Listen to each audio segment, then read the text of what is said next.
Ito lang kasi ang, kumbaga, dito lang nagkikita-kita yung mga, kami, lalo pa tapos na 1 week na trabaho, na nakakapagod na trabaho, nakakaalis ng stress.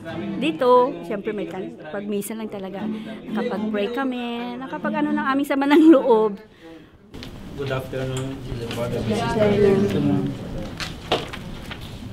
As we'll be listening to this Sunday's Gospel, we'll be taught about how to thank God. Usually kasi ako naman every Sunday nandito, halos every Sunday at 10 may misa kami ng Japanese. Sila, yung mga hindi pa masyadong makakaano ng Japanese, ito lang ang English mas ang usually pinupuntahan nila.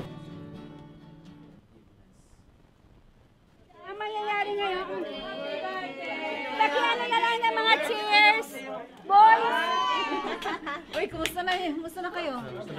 Pag yung mga handaan po na ganito, gano'n po ba kadalas nangyari yung pagkikita ng Yeah, depende. Pag kami magse-celebrate ng mga birthdays, gusto dito gawin at syempre second Sunday, naghahanda rin sila.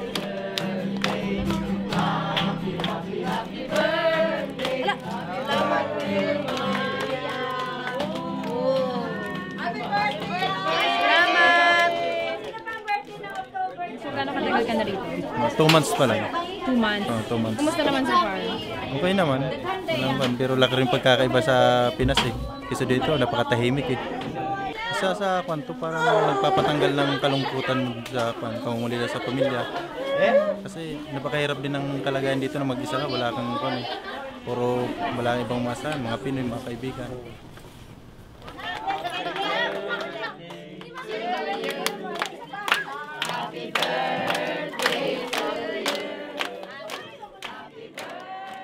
Ganito, parang pag nag-iipon-ipon, parang yun lang yung time, yung mga chances na makikita mo yung mga friends mo na hindi mo usually nakikita, nakakamit ka ng mga bagong friends. At saka yun, yung bonding uli nandito sa mga dati mo. Actually, makakakilala na matagal na. Every second Sunday lang ang chances. Mahalaga po ba ang bonding dito? Oo naman, pag nasa abroad ka. Pagka nasa abroad, kailangan may mga Pilipino din. Kahit pa paano, kukuha ka na experience sa kanila, i-apply mo sa life mo.